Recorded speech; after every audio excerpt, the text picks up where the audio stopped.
ನಮಸ್ಕಾರ. 2026 ವಿವಿಧ ವೃತ್ತಿಪರ ಕೋರ್ಸುಗಳಿಗೆ ನಾವು CET ರ್ಯಾಂಕ್ ಆಧರಿಸಿ ನಾವು ಈಗಾಗಲೇ ಮಾಕ್ ರಿಸಲ್ಟ್ ಬಿಟ್ಟಿದ್ವಿ.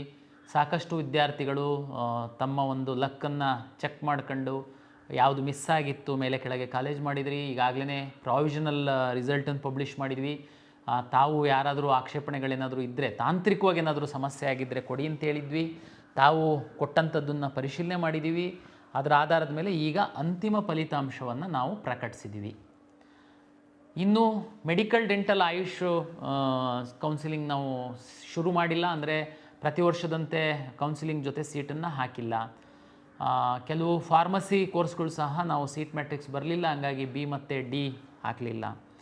ವಿದ್ಯಾರ್ಥಿಗಳು 2-3 ಕೆಟಗರಿಯ ವಿದ್ಯಾರ್ಥಿಗಳು ಈಗ ನಮ್ಮ ಕೌನ್ಸಿಲಿಂಗಲ್ಲಿ ತಾವು ಭಾಗವಹಿಸಿದ್ದೀರಾ. ಕೆಲವರು ಮೆಡಿಕಲ್ಲು, ಡೆಂಟಲ್ಲು, ಆಯುಷು ನೋಡಿ ನಂತರ ನಾವು ಏನು ಮಾಡಬೇಕು ಅಂತ ತೀರ್ಮಾನ ಮಾಡೋರಿದ್ದೀರಾ. ಕೆಲವು ವಿದ್ಯಾರ್ಥಿಗಳು ಕೇವಲ ನಂದು ಇಂಜಿನಿಯರಿಂಗ್ದಿತ್ತು, ವೆಟರ್ನರಿದಿತ್ತು, ಅಗ್ರಿಕಲ್ಚರ್ದಿತ್ತು, ನನಗೆ ಮೆಡಿಕಲ್ಲಿಗೆ ಡೆಂಟಲ್ಲಿಗೆ ಏನು ಸಂಬಂಧ ಇಲ್ಲ ಅನ್ನುವಂಥ ವಿದ್ಯಾರ್ಥಿಗಳು ನಮ್ಮ ಕೌನ್ಸಿಲಿಂಗಲ್ಲಿ ಇದ್ದೀರಾ. ಬಹುತೇಕ ನಮ್ಮಲ್ಲಿ 1,000 ಕೋರ್ ಬ್ರಾಂಚಿಂದು ಇಂಜಿನಿಯರಿಂಗ್ ಸೀಟ್ಗಳು ಮೇ ಬಿ ಆಪ್ಷನ್ ಎಂಟ್ರಿ ತಾವು ಯಾರೂ ಮಾಡಿಲ್ಲ ಅನ್ನೋ ಕಾರಣಕ್ಕೆ ಅಲಾಟ್ ಆಗಿಲ್ಲ. ಉಳಿದಂತೆ ಬಹುತೇಕ ಸೀಟ್ಗಳು ಅಲಾಟ್ ಆಗಿದೆ. ನಾವೇನು ಆಫರ್ ಮಾಡಿದ್ವಿ ಅಷ್ಟು ಅಲಾಟ್ ಆಗಿದೆ. ಈಗೇನಪ್ಪ ಮಾಡಬೇಕು? ನಾನು 10 ದಿವಸ ನಿಮಗೆ ಸಮಯ ಕೊಡ್ತಾಯಿದ್ದೀನಿ. 10 ದಿವಸ 24 ಜುಲೈ 2026 5:15 ತನಕ ನಾನೀಗ ಫೈನಲ್ ರಿಸಲ್ಟನ್ನು ಪಬ್ಲಿಷ್ ಮಾಡಿ ನಿಮಗೆ ಸಮಯ ಕೊಡ್ತಾಯಿದ್ದೀನಿ. ಯಾರೆಲ್ಲ ನಮ್ಮ ಕೌನ್ಸಿಲಿಂಗಲ್ಲಿ ಭಾಗವಹಿಸಿದ್ದೀರಾ, ಕೆಲವರಿಗೆ ಸೀಟು ಸಿಕ್ಕಿರುವಂಥವ್ರು ಏನಿದ್ದೀರಾ, ತಮಗೆ ನಾನು ಹೇಳ್ತೀನಿ ಏನು ಮಾಡಬೇಕು ನೀವು ಫಲಿತಾಂಶದ ನಂತರ. ಇದು ಮೊದಲ ಸುತ್ತಿನ ಫಲಿತಾಂಶ ಇದೆ. ಜೊತೆಗೆ ಈ ಹಿಂದೆ ಏನಾಗ್ತಾಯಿತ್ತು, ನಮಗೆ 2ನೇ ರೌಂಡಲ್ಲಿ ವಿಶೇಷ ಕೋಟದಲ್ಲಿ ರಿಸರ್ವ್ ಆಗಿರುವಂತಹ ಸೀಟ್ಗಳನ್ನ ನಾವು ಕನ್ವರ್ಟ್ ಮಾಡ್ತಿದ್ವಿ.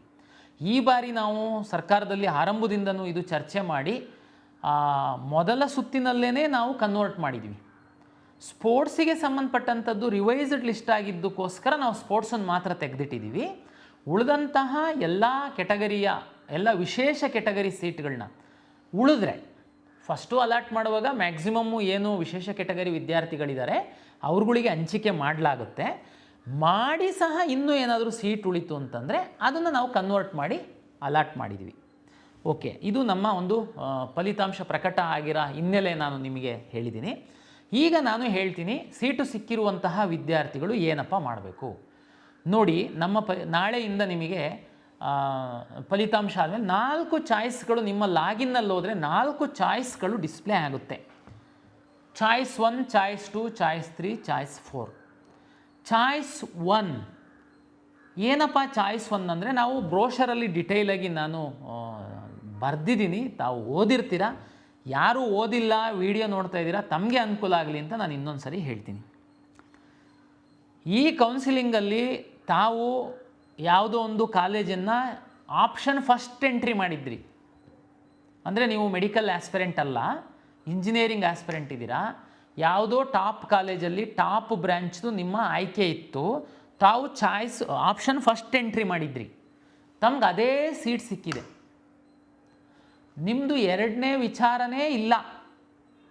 ದಯಮಾಡಿ ತಾವು ಚಾಯ್ಸ್ 1 ಹಾಕಿ ಚಲನ್ ಡೌನ್ಲೋಡ್ ಮಾಡ್ಕೊಳ್ಳಿ, ಅಥವಾ ಆನ್ಲೈನು ಸೌಲಭ್ಯಗಳು ಏನಾದರೂ ಇದ್ದರೆ ತಮ್ಮ ಅಕೌಂಟಲ್ಲಿ ಆನ್ಲೈನ್ ಮೂಲಕ ಹಣ ಟ್ರಾನ್ಸ್ಫರ್ ಮಾಡಿ. ನಂತರ ಸೀಟ್ ಕನ್ಫರ್ಮೇಷನ್ ಸ್ಲಿಪ್ ಅಂತ ಡೌನ್ಲೋಡ್ ಆಗುತ್ತೆ, ಅದು ಡೌನ್ಲೋಡ್ ಮಾಡ್ಕೊಳ್ಳಿ. ಅದರಲ್ಲಿ ಏನೇನು ಡಾಕ್ಯುಮೆಂಟನ್ನು ಕಾಲೇಜಿಗೆ ತಗೊಂಡು ಹೋಗಬೇಕು ಅಂತೇಳಿರುತ್ತೆ, ಅದನ್ನು ತಗೊಂಡು ಕಾಲೇಜಿಗೆ ಹೋಗಿ ಅಡ್ಮಿಷನ್ ಆಗಿ. ಕಾಲೇಜಲ್ಲಿ ಅಡ್ಮಿಷನ್ ಆಗಕ್ಕೆ ಹೋದಾಗ ನೀವು ಅಪ್ಲಿಕೇಶನ್ ಹಾಕುವಂಥ ಸಂದರ್ಭದಲ್ಲಿ ಇದ್ದಂಥ ಫೋಟೋ, ಪರೀಕ್ಷೆ ಬರೆದಂಥದ್ದು ಫೋಟೋ ಆಧಾರದ ಮೇಲೆ ನಿಮ್ಮದು ಕಾಲೇಜಲ್ಲಿ ಪ್ರಿನ್ಸಿಪಾಲ್ ಮುಂದ್ಗಡೆ ಲಾಗಿನ್ ಓಪನ್ ಆಗುತ್ತೆ. ಅಲ್ಲಿ ನಿಮಗೆ ಅಡ್ಮಿಷನ್ ಆರ್ಡ್ರು ಜನ್ರೇಟ್ ಆಗುತ್ತೆ. ಅಡ್ಮಿಷನ್ ಆರ್ಡ್ರು 2 ಕಾಪಿ ನಿಮಗೊಂದು ಕೊಡ್ತಾರೆ, ಕಾಲೇಜಲ್ಲಿ ಒಂದು ಇಟ್ಕೊಳ್ತಾರೆ. ನೀವೆಲ್ಲ ದಾಖಲೆಗಳನ್ನ ಅಲ್ಲಿ ಕೊಡ್ತೀರಾ, ಅಡ್ಮಿಷನ್ ಆಗ್ತೀರಾ. ಇನ್ನೊಂದು ಸರಿ ಹೇಳ್ತಾ ಇದ್ದೀನಿ, ನೀವು ಕೌನ್ಸಿಲಿಂಗ್ ಆಪ್ಷನ್ ಎಂಟ್ರಿ ಸಂದರ್ಭದಲ್ಲಿ ಆಪ್ಷನ್ 1 ಹಾಕಿದ್ದೀರಾ, ಅದೇ ನಿಮ್ಮ ಗುರಿ ಇತ್ತು, ನಿಮ್ಮ ಉದ್ದೇಶ ಇತ್ತು, ನಿಮ್ಮ 2ನೇ ವಿಚಾರ ಇರಲಿಲ್ಲ, ಆ ಕಾಲೇಜಿಗೆ ಹೋಗ್ಬೇಕಷ್ಟೇ. ಹೋಗಿ ಚಾಯ್ಸ್ 1 ಹಾಕಿ ದುಡ್ಡು ಕಟ್ಟಿ ಸೀಟ್ ಕನ್ಫರ್ಮೇಷನ್ ಸ್ಲಿಪ್ ತಗೊಳ್ಳಿ, 24ನೇ ತಾರೀಕು ಒಳಗಡೆ ಕಾಲೇಜಿಗೆ ಹೋಗಿ ಅಡ್ಮಿಷನ್ ಆರ್ಡರ್ ಅಲ್ಲಿ ಡೌನ್ಲೋಡ್ ಮಾಡ್ಕೊಳ್ಳಿ. ನಿಮ್ಮ ಫೋಟೋ ಮುಖ ತೋರಿಸಿದ್ರೆ ಎಕ್ಸಾಮ್ ಬರೆದಿರೋದು ಮತ್ತು ನೀವು ಅರ್ಜಿ ಹಾಕಿರೋ ಎರಡೂ ಫೋಟೋ ಮೇಲೆ ಮ್ಯಾಚ್ ಮಾಡಿ ಅಲ್ಲಿ ಅಡ್ಮಿಷನ್ ಆರ್ಡ್ರು ಡೌನ್ಲೋಡ್ ಆಗುತ್ತೆ. ನಿಮ್ಮ PUC ಮಾರ್ಕ್ಸ್ ಏನಿರುತ್ತೆ ಅಲ್ಲಿ ಎಂಟ್ರಿ ಮಾಡ್ತಾರೆ. ನೀವು ನಮ್ಮಲ್ಲಿ ಇರೋ ಮಾರ್ಕ್ಸು ಅದು ಟ್ಯಾಲಿ ಆಗಿರೋದು ನೋಡಿ ನಿಮಗೆ ಅಡ್ಮಿಷನ್ ಕೊಡ್ತಾರೆ. ನೀವು ದುಡ್ಡನ್ನು ನಮಗೆ ಕಟ್ಟಿರ್ತೀರ, ಕಾಲೇಜಲ್ಲಿ ಏನೂ ಕಟ್ಟೋದಿರಲ್ಲ.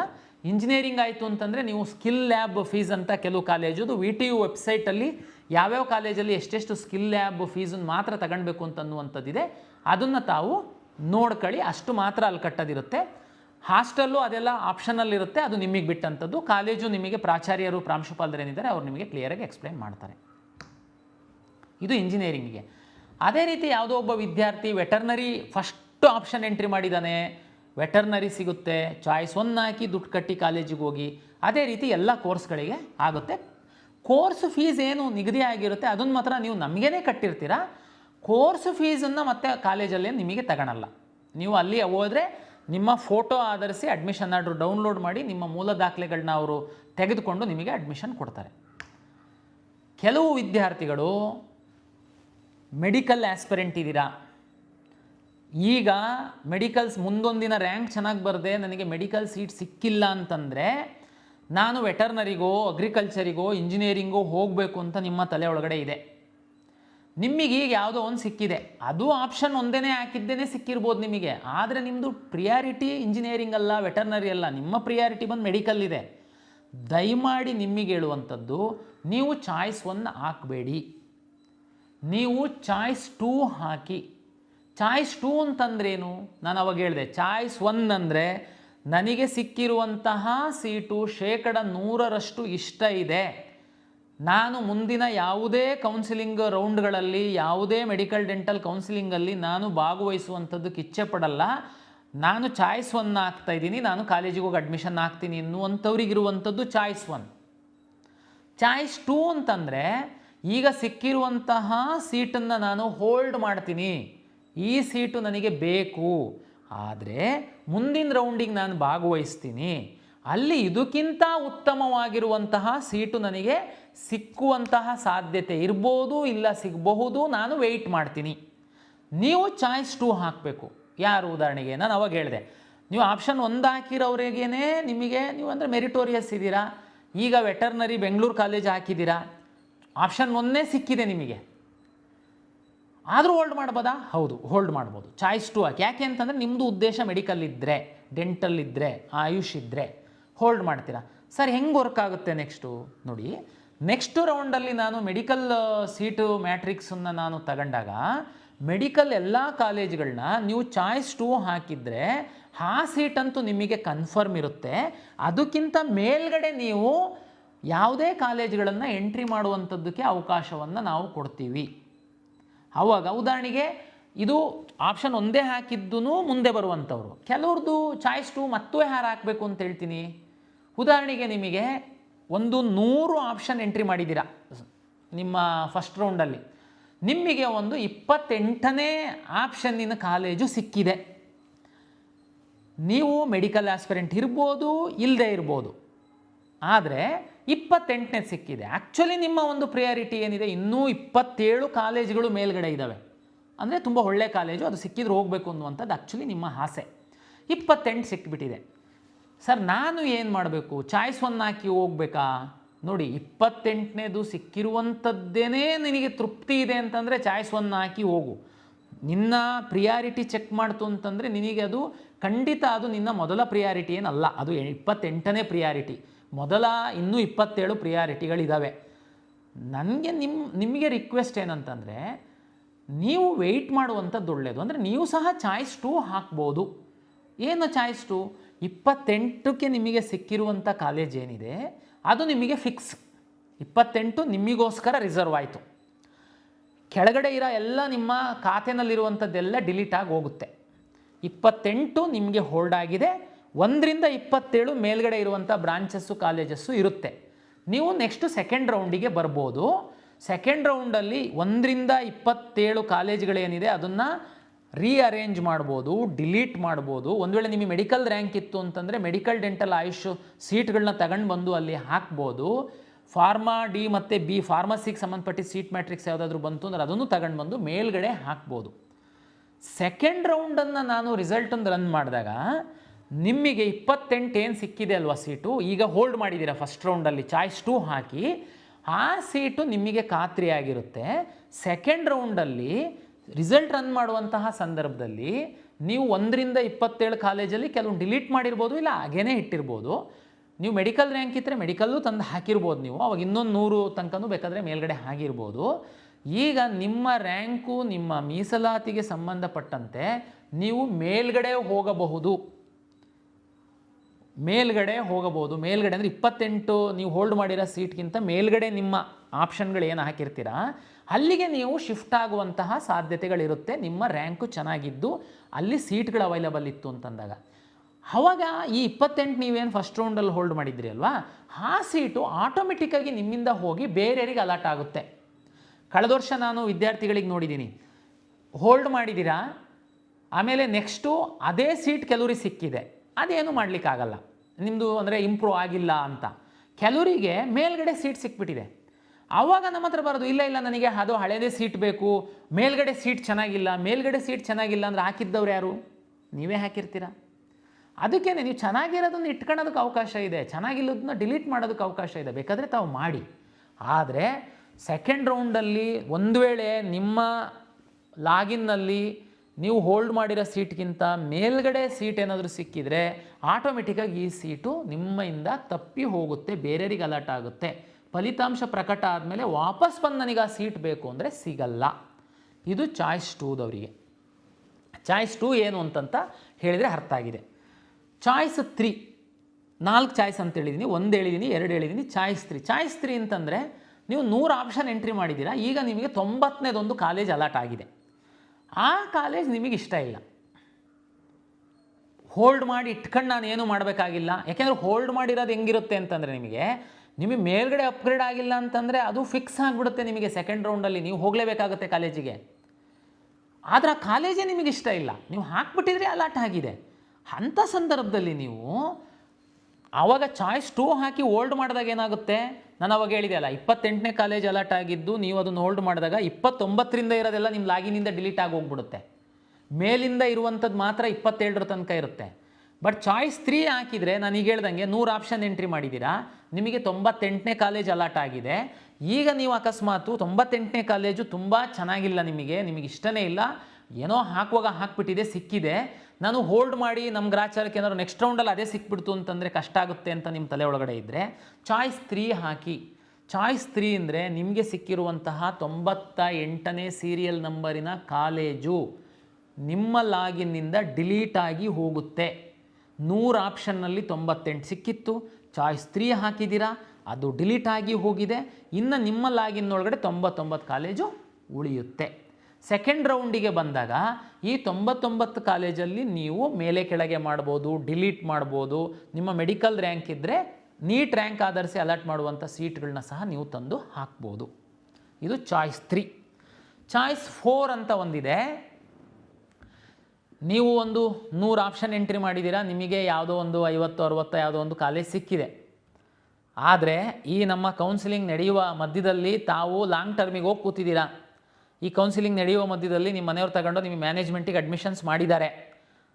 ನಮ್ಮ ಕೌನ್ಸಿಲಿಂಗ್ ನಿಮಗೆ ಅಗತ್ಯ ಇಲ್ಲ.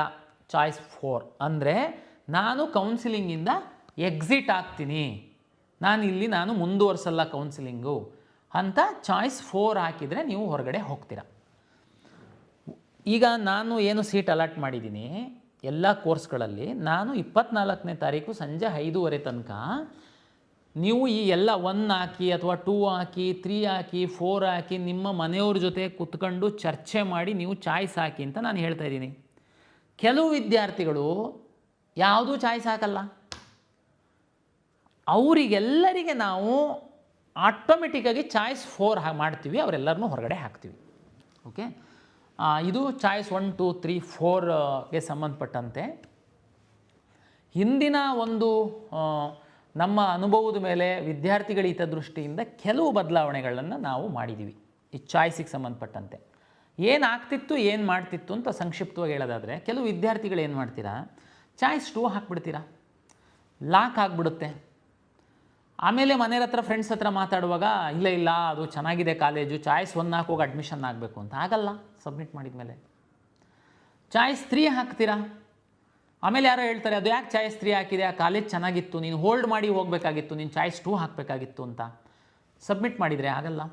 ಚಾಯ್ಸ್ 4 ಹಾಕಿ ಎಕ್ಸಿಟ್ ಆಗಿರ್ತೀರಾ, ಆಮೇಲೆ ಮನಸ್ಸು ಚೇಂಜ್ ಆಗುತ್ತೆ, ಇಲ್ಲ ನಾನು ಕೌನ್ಸಿಲಿಂಗಲ್ಲಿ ಭಾಗವಹಿಸಬೇಕು, ಚಾಯ್ಸ್ 3ನೋ 2ನೋ ಹಾಕಬೇಕು ಅಂತ ಅನಿಸುತ್ತೆ. ಇದಕ್ಕೆ ಅವಕಾಶಗಳಿರಲಿಲ್ಲ. ಏನಾಗ್ತಿತ್ತು, ಒಂದು ಸರಿ ಲಾಕ್ ಹಾಕ್ತಿದ್ದಂಗೆ ಪ್ರತಿ ದಿವಸ 500ರಿಂದ 1000 ವಿದ್ಯಾರ್ಥಿಗಳಿಗೆ ಬರಲಿಕ್ಕೆ ಶುರು ಮಾಡ್ತಿದ್ರಿ. ನಮ್ಮದು ಸಿಸ್ಟಮೇ ಆ ರೀತಿ ಇರಲಿಲ್ಲ. ಒಂದು ಸರಿ ಲಾಕ್ ಮಾಡಿದ್ದೀರಾ, ನಿಮ್ಮ ಹಣೆ ಬರ ಹೋಗಿ ಅಂತ ನಮ್ಮವರು ಕಳಿಸ್ತಾಯಿದ್ರು. ಈ ಸರಿ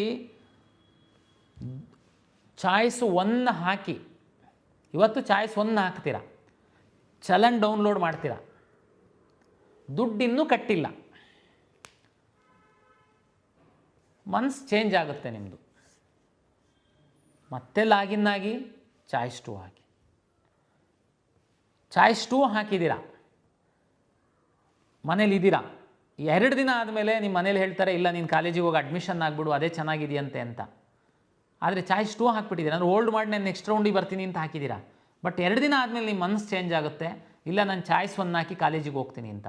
ಮತ್ತೆ ಲಾಗಿನ್ ಆಗಿ ಚಾಯ್ಸ್ 1 ಹಾಕಿ ದುಡ್ಡು ಕಟ್ಟಿ ಕಾಲೇಜಿಗೆ ಹೋಗಿ. ಚಾಯ್ಸ್ 4 ಹಾಕಿ ಹೊರಗಡೆ ಹೋಗ್ತೀರಾ, ಇಲ್ಲ ಕೌನ್ಸಿಲಿಂಗಲ್ಲಿ ಮುಂದುವರಿಬೇಕು ಅಂತ ಇಷ್ಟಪಡ್ತೀರಾ. 2 ದಿನ ಆದಮೇಲೆ 3 ದಿನ ಆದಮೇಲೆ ಮತ್ತೆ ಲಾಗಿನ್ ಆಗಿ ಯಾವುದು ಚಾಯ್ಸು 3 ಹಾಕ್ತೀರಾ 2 ಹಾಕ್ತೀರಾ ಮಾಡ್ಕೊಳ್ಳಿ. ಚಾಯ್ಸ್ 3 ಹಾಕಿರ್ತೀರಾ, ಮನಸ್ಸು ಚೇಂಜ್ ಆಗುತ್ತೆ, ಬನ್ನಿ. ಹಾಗಾಗಿ ಇದು ನಿಮಗೆ ಫ್ರೀ ಬಿಟ್ಟಿದ್ದೀವಿ. ನಿಮ್ಮ ಲಾಗಿನ್ನಲ್ಲಿ ಮುಖ ತೋರಿಸಿ ಲಾಗಿನ್ ಆಗ್ತೀರಾ, ನೀವು ಚಾಯ್ಸನ್ನು ಆ ಕಡೆ ಈ ಕಡೆ ಮಾಡ್ಬೋದು. ಇದರಲ್ಲಿ ಒಂದು ಕಂಡೀಷನ್ ಏನಂದರೆ, ನಮ್ಮ ಕೊನೆ ದಿನ ಏನಿದೆ 24ನೇ ತಾರೀಕು 5:15, ಅದರೊಳಗಡೆ ನೀವೇನಾದರೂ ಮನಸ್ಸು ಚೇಂಜ್ ಆದರೆ 24ನೇ ತಾರೀಕು ನಮ್ಮದು ಫಸ್ಟ್ ರೌಂಡಿಂದ ಅಡ್ಮಿಷನ್ನು ಲಾಸ್ಟ್ ಆದಮೇಲೆ ನಿಮ್ಮ ಮನಸ್ಸು ಚೇಂಜ್ ಆದರೆ ನಾವು ನಿಮಗೆ ಹೆಲ್ಪ್ ಮಾಡೋದಕ್ಕಾಗಲ್ಲ. ದುಡ್ಡು ಕಟ್ಟಿ ಚಾಯ್ಸ್ 1 ಹಾಕ್ತೀರಾ, ಚಲನ್ ಡೌನ್ಲೋಡ್ ಮಾಡ್ಕೊಳ್ತೀರಾ, ದುಡ್ಡು ಕಟ್ತೀರಾ, ಆಮೇಲೆ ಮನಸ್ಸು ಚೇಂಜ್ ಆದರೂ ನಾನು ಹೆಲ್ಪ್ ಮಾಡೋಕ್ಕಾಗಲ್ಲ. ಚಾಯ್ಸ್ 1 ಹಾಕ್ತೀರಾ, ದುಡ್ಡು ಕಟ್ತೀರಾ, ಕಾಲೇಜಿಗೆ ಹೋಗಿ ಅಡ್ಮಿಷನ್ ಹಾಕ್ತೀರಾ, ಆಮೇಲೆ ನಿಮ್ಮ ಮನಸ್ಸು ಚೇಂಜ್ ಆದರೆ ನೀವು KEಗೆ ಬರಬೇಕು, ಅಧಿಕೃತವಾಗಿ ಫೈನ್ ಕಟ್ಟಬೇಕು, ಸೀಟ್ ಕ್ಯಾನ್ಸಲೇಷನ್ ಮಾಡ್ಕೊಳ್ಬೇಕು. ಇದು ಎಲ್ಲ ಪ್ರೊಸೀಜರು ನಮ್ಮ ಬ್ರೋಷರಲ್ಲಿದೆ, ದಯಮಾಡಿ ಓದಿ. ಇವರಿಗೆ ಮಾತ್ರ ನಾನು ಅನುಕೂಲ ಮಾಡಿಕೊಟ್ಟಿದ್ದೀನಿ. ಅಂದರೆ ನೀವು ಪದೇ ಪದೇ ನಮ್ಮ KE ಕಚೇರಿ ತನಕ ಬರಬೇಕು, ಅದು ಎಲ್ಲ ಹಲಿಬೇಕು, ಅರ್ಜಿ ಕೊಡಬೇಕು, ಅದು ಎಲ್ಲ ಆಗಬಾರ್ದು ಸಮಸ್ಯೆ ಅಂತ ನಾವು ಇದು ಮಾಡಿದ್ದೀವಿ. ನೀವು ಏನೇ ಡಿಸಿಷನ್ ತಗೊಳ್ಳುವಾಗ ಮತ್ತೆ ಮಾಡೋದಲ್ಲ, ಭಾಳ ವಿಚಾರ ಮಾಡಿ ನೀವು ಡಿಸಿಷನ್ ತಗೊಳ್ಳಿ. ಅಕಸ್ಮಾತು ಆದ್ರೂ ಕೆಲವೊಮ್ಮೆ ತಪ್ಪಾಗ್ತವೆ, ಹಂಗಾಗಿ ಲಾಸ್ಟ್ ಡೇಟ್ ತನಕ ನೀವು ಸರಿ ಮಾಡ್ಕೊಳ್ಳೋದಕ್ಕೆ ನಿಮ್ಮ ಲಾಗಿನ್ ಒಳಗಡೆ ಹೋಗಿ ನಾವು ಅವಕಾಶ ಕೊಟ್ಟಿದ್ದೀವಿ. ದಯಮಾಡಿ ಸೈಬರ್ ಸೆಂಟರ್ ಅವರಿಗೆ ನಿಮ್ಮ ಎಲ್ಲ ಅಸ್ತ್ರ ಕೊಟ್ಬಿಟ್ಟು ಚಾಯ್ಸ್ ಹಾಕೋಕ್ಕೆ ಬಿಡೋಕ್ಕೆ ಹೋಗಬೇಡಿ. ನೀವು ಸೈಬರ್ ಸೆಂಟ್ರ್ ಬಳಕೆ ಮಾಡ್ಕೊಳ್ಳಿ. ನೀವು ಅವ್ರ ಜೊತೆ ಕೂತ್ಕೊಂಡು ನಿಮ್ಮ ಮುಖ ತೋರಿಸಿ ಲಾಗಿನ್ ಓಪನ್ ಆಗಿ ಪೂರ್ತಿ ನಿಮ್ಮ ಪ್ರಕ್ರಿಯೆಯನ್ನು ಮುಗಿಸಿ ಲಾಗೌಟ್ ಆಗಿ ಹೊರಗಡೆ ಬನ್ನಿ. ನೀವು ಹೋಗ್ಬಿಟ್ಟು ಮುಖ ತೋರಿಸಿ ಲಾಗಿನ್ ಓಪನ್ ಮಾಡಿ ನೀನು ಚಾಯ್ಸ್ 1 ಹಾಕೋ 2 ಹಾಕು ಏನಾದರೂ ಹೇಳಿ ಹೋಗೋದು ಬೇಡ. ದಯಮಾಡಿ ಅದನ್ನು ತಾವು ಜೊತೆಲಿ ಇದ್ದು ಮಾಡಿ. ಸುಮ್ಮನೆ ಅದು ಮಿಸ್ಯೂಸ್ ಆಗುತ್ತೆ, ನಂತರ ನೀವು ಬಲಿಪಶುಗಳಾಗ್ತೀರ. ಹಾಗಾಗಿ ಇದು ಫಸ್ಟ್ ರೌಂಡ್ ಇದೆ, ನಂದು ವಿನಂತಿ.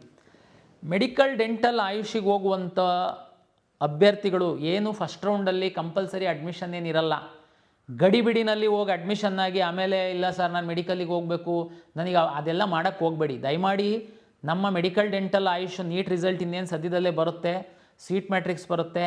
ಸೆಕೆಂಡ್ ರೌಂಡಲ್ಲಿ ನಾವು ಅದನ್ನು ಸೇರಿಸಿ ನಾವು ಕೌನ್ಸಿಲಿಂಗ್ ಮಾಡೋದಕ್ಕೆ ಪ್ಲ್ಯಾನ್ ಮಾಡ್ಕೊಳ್ತಾ ಇದ್ದೀವಿ.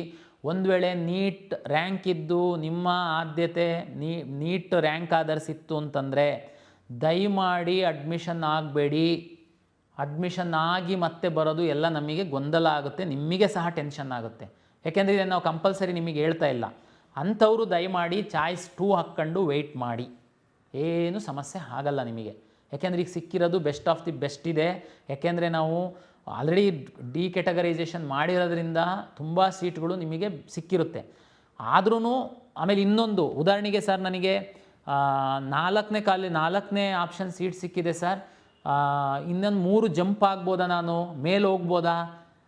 ನನ್ನ ವೈಯಕ್ತಿಕವಾಗಿ ಹೇಳೋದಾದರೆ ನಿಮಗೆ ಆಗುವಂಥ ಸಾಧ್ಯತೆಯೇ ಜಾಸ್ತಿ ಇರುತ್ತೆ ಅಂತ ಹೇಳ್ತೀನಿ ನಾನು. ಯಾಕೆ ಅಂತ ಹೇಳ್ತೀನಿ, ಯಾಕೆಂದರೆ ಎಷ್ಟರ ಮಟ್ಟಕ್ಕೆ ಅನ್ನೋದು ಗೊತ್ತಿಲ್ಲ ನಾನು, ಬಟ್ ಅವಕಾಶಗಳು ಜಾಸ್ತಿ ಅಂತ ಅಷ್ಟೇ ಹೇಳ್ತೀನಿ ನಾನು. ಯಾಕೆಂದರೆ ನಿಮಗೇ ಗೊತ್ತಿದೆ, ನಮ್ಮ ರಾಜ್ಯದ ಮೆಡಿಕಲ್ ಡೆಂಟಲ್ ಆಯುಷ್ ವಿದ್ಯಾರ್ಥಿಗಳು ಸಹ ಈ ಕೌನ್ಸಿಲಿಂಗಲ್ಲಿ ಭಾಗವಹಿಸಿದ್ದಾರೆ. ಅವರೆಲ್ಲ ಒಂದೊಂದು ಟಾಪ್ ಕಾಲೇಜ್, ಮೆರಿಟೋರಿಯಸ್ ಸ್ಟೂಡೆಂಟ್ ಇದ್ದವರೆಲ್ಲ ಒಂದೊಂದು ಟಾಪ್ ಕಾಲೇಜಲ್ಲಿ ಸೀಟ್ ಇಟ್ಕೊಂಡಿದ್ದಾರೆ. ಅವರು ಮುಂದಿನ ಸುತ್ತಿನಲ್ಲಿ ಮೆಡಿಕಲ್ಲಿಗೆ ಹೋಗ್ತಿದ್ದಂಗೆ ಅವರು ಆ ಸೀಟನ್ನು ರಿಲೀಸ್ ಮಾಡ್ತಾರೆ. ಆ ಸೀಟು ಆಟೋಮೆಟಿಕ್ಕಾಗಿ ನಿಮ್ಗಳಿಗೆ ಅನುಕೂಲ ಆಗ್ತಾ ಹೋಗುತ್ತೆ, ನೀವು ಸ್ವಲ್ಪ ಸ್ವಲ್ಪ ಮೇಲ್ಗಡೆ ಹೋಗ್ತಾ ಹೋಗ್ತೀರಾ. ಅಂದರೆ ಇದು ನಿಮಗೆ ಸಹಾಯ ಆಗುತ್ತೆ. ಹಾಗಾಗಿ ನೀವು ಇದನ್ನೆಲ್ಲ ವಿಚಾರ ಮಾಡಿ ತಾವು ತೀರ್ಮಾನ ಮಾಡಿ, ತುಂಬ ಕ್ಲಾರಿಟಿ ಇದ್ದು ಕಾಲೇಜಿಗೆ ಹೋಗ್ತೀನಿ, ನಂದು ಇಷ್ಟನೇ ಅದಿತ್ತು, ಅದೇ ಕಾಲೇಜ್ ಸಿಕ್ಕಿದೆ, ದಯಮಾಡಿ ಹೋಗಿ ಅಡ್ಮಿಷನ್ ಆಗಿ. ಇದು 2026 ಕೌನ್ಸಿಲಿಂಗಿನ ಮೊದಲ ಸುತ್ತಿನ ಫಲಿತಾಂಶದ ನಂತರ ವಿದ್ಯಾರ್ಥಿಗಳು ಏನೆಲ್ಲ ಮಾಡಬೇಕು ಅಂತನ್ನುವಂಥದ್ದನ್ನು ನಾನು ಸಂಕ್ಷಿಪ್ತವಾಗಿ ನಿಮಗೆ ತಿಳಿಸ್ಕೊಟ್ಟಿದ್ದೀನಿ. ಹೆಚ್ಚಿನ ಮಾಹಿತಿ ಮತ್ತು ವಿವರ ಬೇಕು ಅಂತಂದರೆ KEA ವೆಬ್ಸೈಟಲ್ಲಿ ಬ್ರೋಷರ್ ಇದೆ, ದಯಮಾಡಿ ಫ್ರೀ ಇದ್ದಾಗ ಒಮ್ಮೆ ಓದಿ. ಅಲ್ಲಿ ಚಾಯ್ಸ್ಗಳದ್ದು ಪರಿಣಾಮಗಳೇನಿರುತ್ತೆ, ಚಾಯ್ಸ್ ಅಂದರೆ ಇನ್ನೂ ವಿವರವಾಗಿ ಕೊಟ್ಟಿದ್ದಾರೆ. ಬಹುತೇಕ ಇದರಿಂದ ನಿಮಗೆ ಸಹಾಯ ಆಗುತ್ತೆ ಅಂತ ಭಾವಿಸ್ತೀನಿ. ಯಾರು ಗಡಿಬಿಡಿ ಮಾಡಬೇಡಿ. ಯಾವುದೇ ಚಾಯ್ಸನ್ನು ಹಾಕುವಾಗ ದಯಮಾಡಿ ನೀವು ಮನೆಯವ್ರ ಜೊತೆ ಚರ್ಚೆ ಮಾಡಿ ಚಾಯ್ಸ್ ಹಾಕಿ, ನಂತರ ಅಲ್ಲಿ ಇಲ್ಲಿ ತೊಂದರೆಗೆ ಸಿಗಾಕೊಂಡು ಓಡಾಡಕ್ಕೆ ಹೋಗಬೇಡಿ ಅಂತೇಳಿ ವಿನಂತಿಯನ್ನು ಮಾಡ್ತೀನಿ. ಎಲ್ಲರಿಗೂ ಶುಭವಾಗಲಿ.